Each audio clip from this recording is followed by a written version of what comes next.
For 223 days, the 2nd Pacific Squadron crossed half the world. They left Russia and traveled over 18,000 miles to engage the Japanese fleet and help their allies. And on their journey, they almost started the war with England. They shot, rammed, and almost sank their own ships. They killed some of their men and literally drove others crazy. They became the biggest floating zoo in the world, and their commander had such temper that his crew had the crate with 50 binoculars ready for him, because he would throw them overboard every time he was angry. Yeah, and this is just the tip of the iceberg. Trust me, when you think it can't get worse with these guys, it always does. So, did they actually make it to the battle? Did they win, and what happened during this crazy voyage? This is the story of the voyage of the 2nd Pacific Squadron.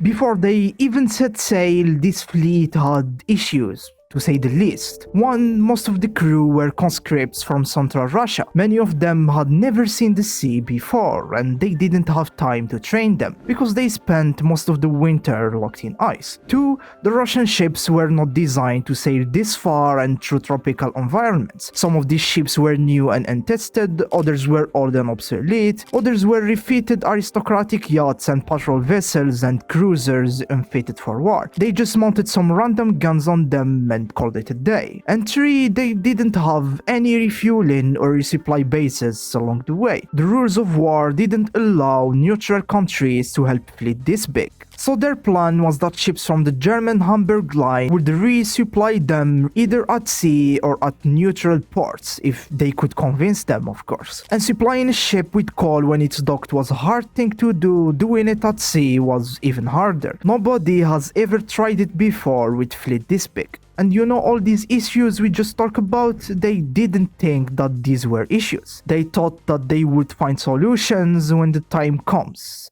Spoiler, they didn't. Immediately after they set sail, the flagship ran aground and cruiser lost its anchor and chain. While they were waiting for the flagship to refloat and cruiser to retrieve the chain and anchor, a destroyer accidentally rammed one of the battleships and had to return to port for repairs. When these issues were solved, they finally set sail and made it out of the Baltic Sea. And when they reached the Danish coast, sailors started panicking and yelling that the Japanese were going to ambush them once they made it to the North Sea, 18,000 miles away from Japan. Then they managed to ram one of the Danish coal ships that was supposed to resupply them. And the Rear Admiral Rozavensky had to shoot several shots at the icebreaker accompanying them because it was ignoring his orders. Then he sent it back home. Around this time, other rumors started circulating that the Japanese had mined the seas and that submarines were close by. To stop this, the Rear Admiral gave an order that no vessel of any sort was allowed to enter the fleet, and soon enough a fishing boat began approaching the fleet. So they opened fire. You can't blame them, they were following the order. But no worries, their aim was so bad they didn't even scratch the fishing boat, and one of the ships, the Kamchatka, radioed that it was being attacked by 8 Japanese torpedo boats from all directions. Don't lose sight of this Kamchatka ship, it's my favorite, and as it turned out, this fishing boat was carrying a message from the Tsar, saying that Rozavensky has been promoted to Vice Admiral.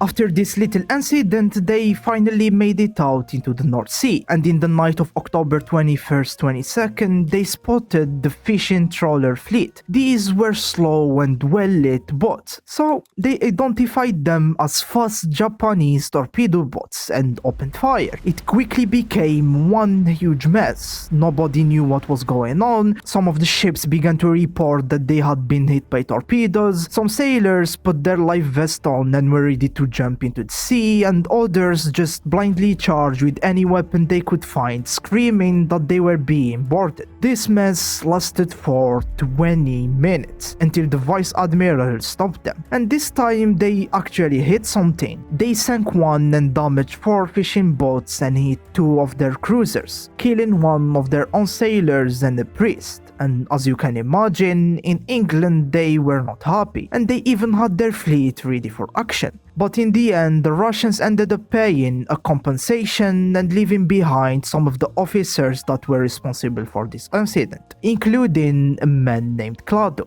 This guy will haunt the Vice Admiral during the whole voyage.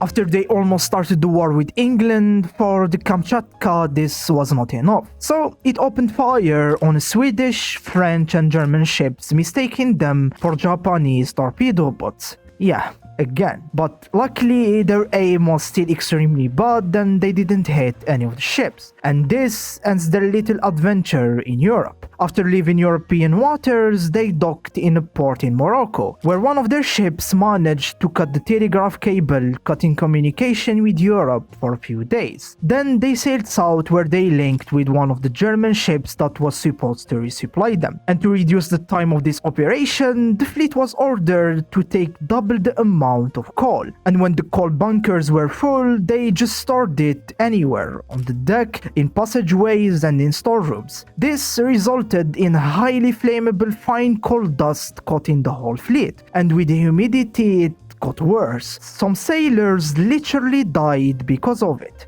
They inhaled too much of this dust. Luckily, they sailed into a storm and it cleaned off the air. And when the storm stopped and ships were asked about their status, the Kamchatka replied, "Do you see torpedo boats?" Yeah. As they approached Cape Town, the Vice Admiral received a message saying that Clado was sending reinforcements in the form of the 3rd Pacific Squadron, with even worse ships and crew. Rozavensky didn't want that, so he refused to give updates about his location. Then they sailed around South Africa, and as they approached Madagascar, they received devastating news. Port Arthur had just surrendered to the Japanese, and some of their own ships from the 1st Pacific Squadrons, the ones they are supposed to help, could be used against them. But don't worry, this is the 2nd Pacific Squadron, and nothing scares them. To get their morale back, they went on the island and returned with some animals, including a crocodile and a venomous snake that bit and killed an officer, a number of chameleons, and someone thought that it would be a good idea to get a talking parrot for the captain. You can imagine what this parrot learned. They not only came back with animals, but they also contracted some nasty diseases. The captain and chief of staff fell ill, then with the heat it got worse. Many of the crew members literally went mad, which led to mutinies, religious upheavals, and revolutions. Yeah, it's no surprise. It's 1905 and it is a Russian ship. And the officer supposed to keep control over the crew discovered that Madagascar had a lot of opium. So, yeah. Then the Kamchatka struck again. During the funeral, instead of firing blanks for salute, they fired real shells hitting one of their ships. And speaking of shells, the fleet used most of its ammunition before even reaching the battle. So when they saw a resupply ship approaching, the crew was happy. But instead of ammunition, the resupply ship brought thousands of fur coats. Then Rozavensky wanted to improve the situation, so he decided to train them. But this was a bad idea. The destroyers couldn't even stay in formation, and when they did gunnery training, they actually hit something. They hit the ship that was towing the target. Then they waited for the 3rd Pacific Squadron to arrive, and after they linked up with them, they sailed onward. And on the night of May 26, 1905, the Russian fleet approached the Tsushima Strait. With the night and thick fog, this gave the Russians an advantage, but the Japanese ship spotted lights, so it went investigating. These were the lights of the Russian hospital ship, the Orel. But this Orel mistook the Japanese ship for one of their own, so it signaled to inform the Japanese ship that there were other Russian ships close by, trying to sneak on the Japanese. A message was sent, and soon enough the Japanese fleet arrived and the battle broke out. Then the Russians managed to lose in less than 24 hours, officially ending their misery and great voyage. So yes, the 2nd Pacific Squadron traveled over 18,000 miles to lose in less than 24 hours.